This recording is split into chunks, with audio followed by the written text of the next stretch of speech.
अस्सलाम वालेकुम dear customers, आज हमारे पास है लॉन्च चिकनकारी में एक बहुत ही प्यारा सा न्यू अराइवल। स्टार्ट करेंगे दुपट्टे के डिज़ाइन से। एम्ब्रॉयडेड मोटिव्स दिया हुआ है इसके ऊपर कॉर्नर पे, ठीक है।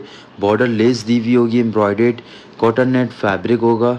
कलरफुल दुपट्टा है इसका, देख सकते हैं फुल ओवरव्यू। अच्छा, ये नेकलाइन शेड की एम्ब्रॉयडरी थ्रेड के साथ ही फ्रंट दामन दे रहे सैमेज लुक होगा, हैवी शिफली एम्ब्रॉयडरी थ्रेड के साथ। ओके, ये इसकी शर्ट है। दामन पे चिकन का वर्क और फुल एम्ब्रॉयडर्ड शर्ट है। एम्ब्रॉयडरी की क्वालिटी, फैब्रिक क्वालिटी देख सकते हैं आप, सैमेज लुक।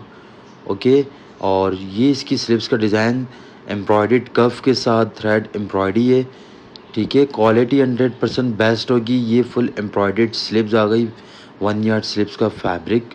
ओके जी। अच्छा, ये back full embroidered body work के साथ प्लेन ट्राउज़र है लॉन पे, ठीक है जी। आर्टिकल कंप्लीट हुआ, थैंक यू।